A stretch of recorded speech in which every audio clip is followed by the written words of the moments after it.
Hello students, आज हम लोग एक छोटा सा टॉपिक बात करेंगे। सॉल्यूशन के अंदर आता है वो टॉपिक हेनरीज लॉ। तो हेनरीज लॉ आता है solubility of gas in liquid के अंदर। तो हम लोग पहले बात करते हैं सॉल्युबिलिटी ऑफ गैस। क्या होता है solubility of gas? Maximum amount of gas that can be dissolved in a particular temperature is called solubility of gas। एक पर्टिकुलर सॉल्वेंट में अगर हम कोई गैस डिसॉल्व करा रहे हैं तो मैक्सिमम मैक्सिमम जो अमाउंट होगा, जो डिसॉल्व होगा उस पर्टिकुलर लिक्विड में, that is the solubility of gas. Okay, तो हम लोग बात करते हैं कौन कौन से फैक्टर पे सॉल्यूशन, कौन कौन से फैक्टर पे सॉल्युबिलिटी ऑफ गैस डिपेंड करता है। तो पहला फैक्टर है हमारा nature of gas. Nature of gas और नेचर ऑफ लिक्विड।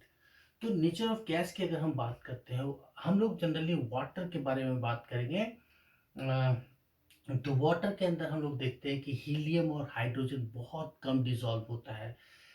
क्यों क्यों ऐसा होता है? हाइड्रोजन और हीलियम बहुत कम क्यों डिसॉल्व होता है? क्योंकि वो नॉन पोलर है। Hydrogen is a non polar gas, helium is inert gas. There बहुत ही कम डिसॉल्व होता है वाटर के अंदर। इसके बाद हम लोग थोड़ा और हायर मॉलिक्यूलर वेट के गैस ले लेते हैं। नाइट्रोजन की बात कर लेते हैं, ऑक्सीजन की बात कर लेते हैं। तो nitrogen oxygen slightly greater dissolution है वाटर के अंदर में। कार्बन डाइऑक्साइड का और ज़्यादा डिसोल्यूशन है। कार्बन डाइऑक्साइड लिटिल बिट क्या है, नेट तो डाइपोल मोमेंट कार्बन डाइऑक्साइड का जीरो होगा, बट अगर बॉन्ड मोमेंट देखें हम तो पार्शियल पॉजिटिव और नेगेटिव चार्ज डेवलप हो रहा है उसके अंदर, या रिएक्शन कर सकता है वाटर। ये बहुत अच्छी बात है, बहुत बड़ी बात है, इंपॉर्टेंट बात है कि वाटर के साथ अगर कोई गैस रिएक्ट कर जाए तो डिसोल्यूशन ज़्यादा होगा।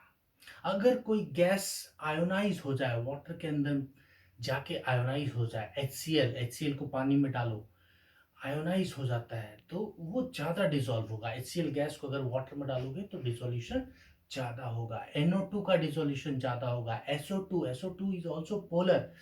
तो जो पोलर नेचर का गैस है उसका डिसोल्यूशन ज़्यादा होता है।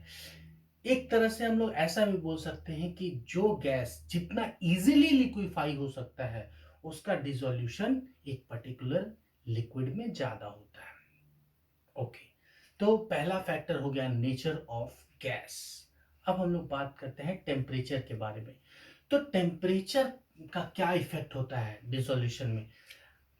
Dissolution is exothermic process. जब हम गैस को डिसॉल्व कराते हैं तो एक सॉल्वेंट और गैस के बीच में फोर्स ऑफ अट्रैक्शन काम करता है, और जहां पे भी अट्रैक्शन होता है वहां एनर्जी रिलीज होती है। मतलब कि टेम्परेचर का क्या इफेक्ट है कि अगर हम टेम्परेचर बढ़ाएंगे तो डिसोल्यूशन घटेगा, गैस कम डिसॉल्व होगा। इसलिए हम लोग डिसोल्यूशन, गैस को जब डिसॉल्व कराते हैं तो कम टेम्परेचर में कराते हैं। आप लोगों ने गौर किया होगा कि कोल्ड ड्रिंक को हम लोग फ्रिज में रखते हैं। क्यों फ्रिज में रखते हैं? क्योंकि उसका टेम्परेचर कम रहे और गैस उसमें प्रॉपरली डिसॉल्व रहे वाटर में। ओके, तो नेक्स्ट हम लोग बात करते हैं प्रेशर की। तो pressure is the most important factor जो जिसको कि ऑब्जर्व किया हेनरीज ने। हेनरीज ने क्या बोला कि solubility of gas in a particular liquid at constant temperature is directly proportional to partial pressure of the gas। तो देखो इन्होंने क्या बोला कि solubility of the gas is directly proportional to partial pressure of the gas। बहुत simple सा law है, ठीक है। और इसको हम लोग मास के टर्म में क्या बोल सकते हैं कि mass of the gas is mass of the gas in given volume of liquid, mass of the gas in given volume of liquid is direct, mass of the gas dissolved in given volume of liquid is directly proportional to partial pressure of the gas। तो हम लोग क्या बोल सकते हैं कि mass of the gas is equal to proportionality constant, हमने K ले लिया, this is also called solubility constant। K into P gas. Okay, तो ये मास के टर्म में हम बात कर सकते हैं, और मोल फ्रैक्शन के टर्म में भी हम बात कर सकते हैं कि किसी गैस का solubility, partial pressure of the gas is directly proportional to mole fraction of the gas। मतलब जितना ज्यादा प्रेशर बढ़ाओगे उतना ज्यादा गैस का मोल फ्रैक्शन एक पर्टिकुलर लिक्विड में ज्यादा होगा। तो partial pressure of the gas is equal to Henry's constant into mole fraction of the gas. अब इसमें ऑब्जर्व करने वाली बात क्या है कि केज का वैल्यू, हेनरीज कांस्टेंट का वैल्यू अगर ज्यादा होगा तो सॉल्युबिलिटी क्या होगा, कम होगा, सॉल्युबिलिटी कम होगा। तो इसमें बहुत सिंपल क्वेश्चन आते हैं, फॉर्मूला बेस्ड क्वेश्चन आते हैं एग्जाम में। वेरियस एग्जाम में क्वेश्चन आ चुका है। आईआईटी 2009 में क्वेश्चन पूछा गया था हेनरीज लॉ से, बहुत ही सिंपल क्वेश्चन था। चलो उस क्वेश्चन को हम लोग यहाँ पे डील करते हैं। तो क्या क्वेश्चन था, देखो ये क्वेश्चन था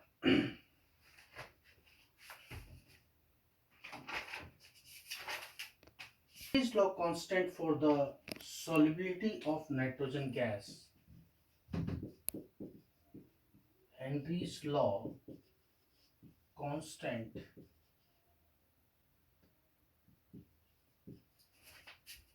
for the solubility of nitrogen gas in water at 298 Kelvin is 1.0 into 10 to the power 5 atmosphere. The mole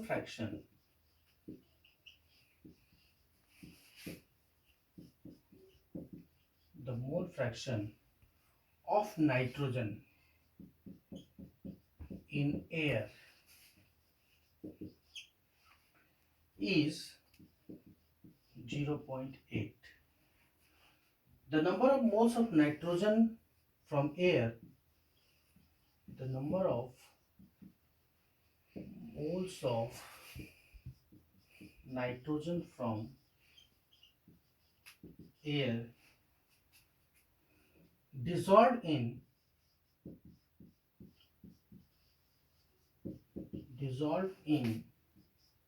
10 mole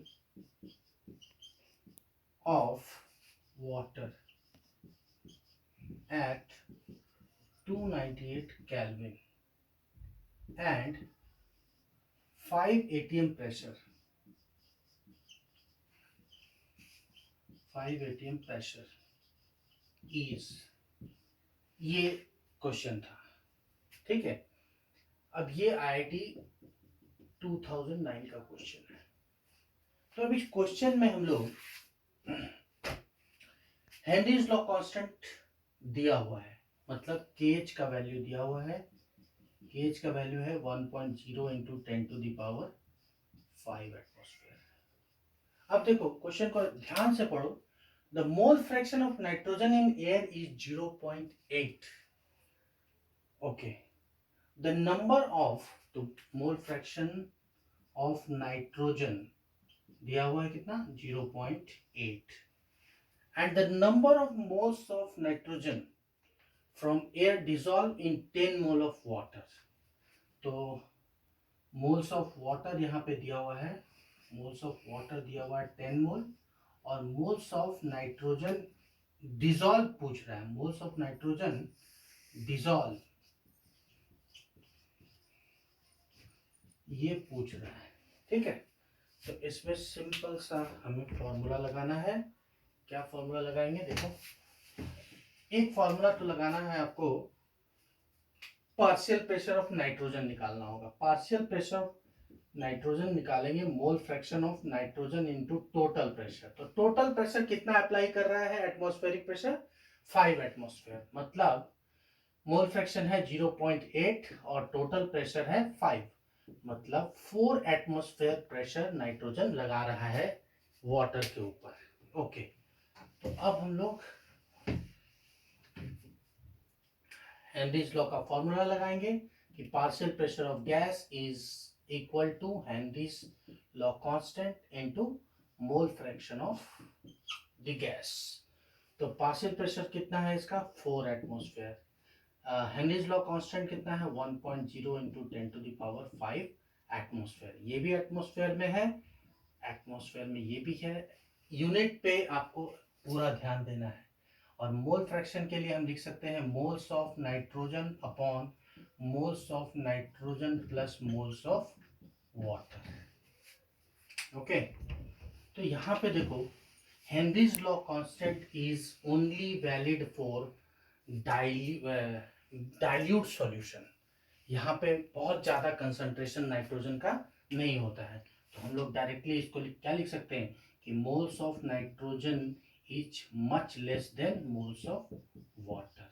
तो हम लोग लिख सकते हैं 4 एटमॉस्फेयर को काट दो is equal to 10 to the power 5 into moles of nitrogen upon, अब ये कितना हो जाएगा ओवरऑल 10 हो जाएगा, क्योंकि इसका नाइट्रोजन का मोल नेग्लिजिबल है और वाटर का मोल दिया हुआ है 10। क्रॉस मल्टीप्लाई करो, देखो क्रॉस मल्टीप्लाई करते हैं, मोल्स ऑफ नाइट्रोजन आ जाएगा 4 इंटू 10 टू द पावर -5। तो देखो बहुत ही सिंपल सा क्वेश्चन था, और ये 4 into 10 to the power -4 is the answer.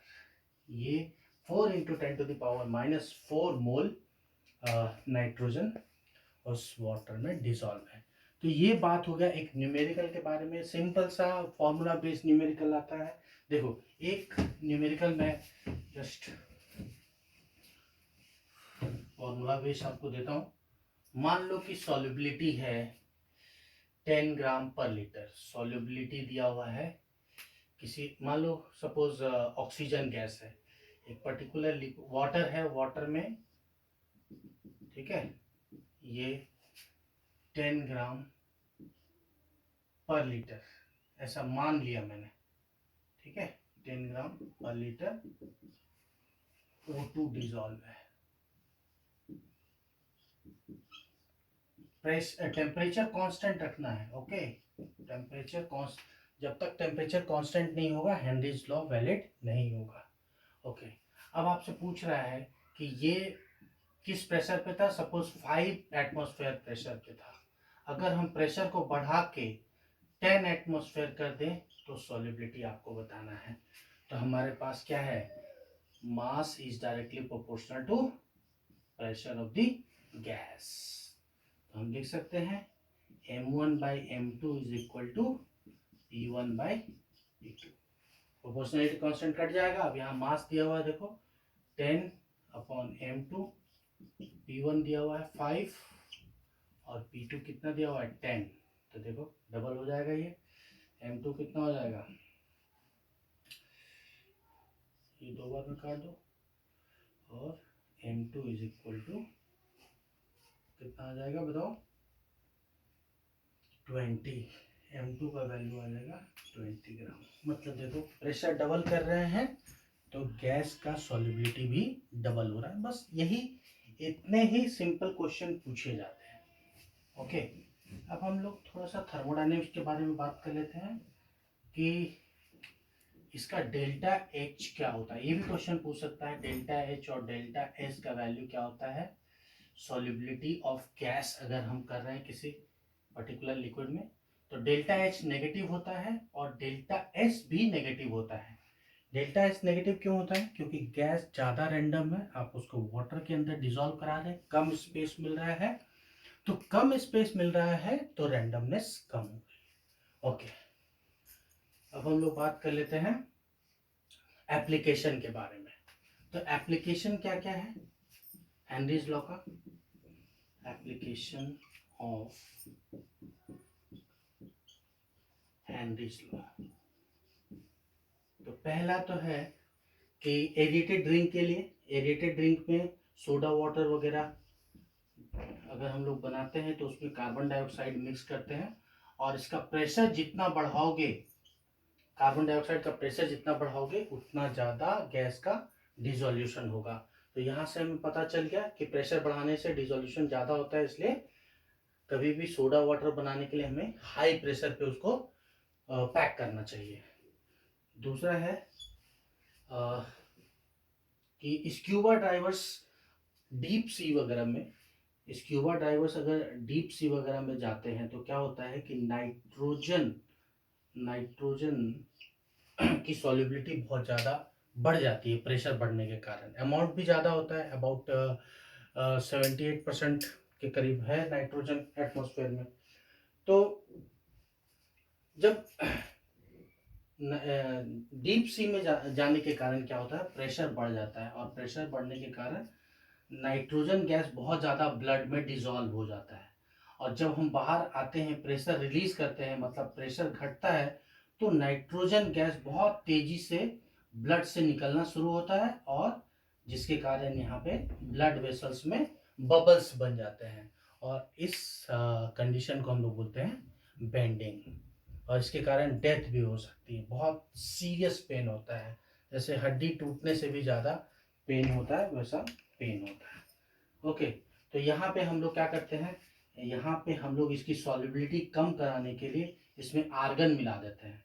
11.78% यहाँ पे हम लोग आर्गन मिला देते हैं। ये करीब करीब 58% के आसपास रहता है, ओके, नाइट्रोजन, और बाकी 30 के आसपास, 30% के आसपास में ऑक्सीजन रहता है। तो ये हम लोग सिलेंडर लेके जाते हैं, ऑक्सीजन सिलेंडर, जिसमें कि आर्गन, नाइट्रोजन और ऑक्सीजन गैस मिक्स होता है।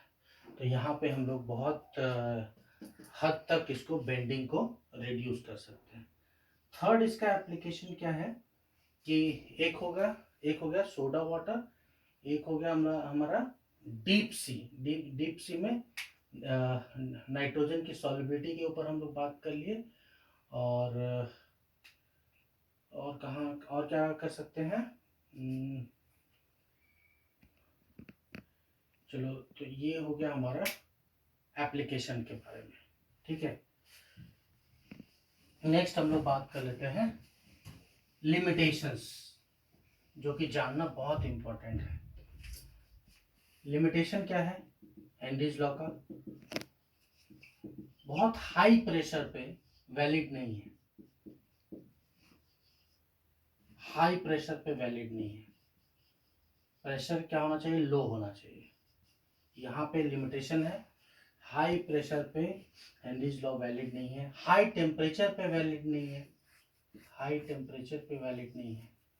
तीसरा है कि अगर कोई गैस रिएक्शन कर जाए, अगर गैस का डिसोल्यूशन बहुत ज़्यादा है, गैस अगर वाटर के साथ केमिकली रिएक्शन कर जाए, ठीक है, केमिकल रिएक्शन विथ वाटर, ये नहीं होना चाहिए, ओके। और गैस का आयोनाइजेशन नहीं होना चाहिए, नो आयोनाइजेशन ऑफ गैस।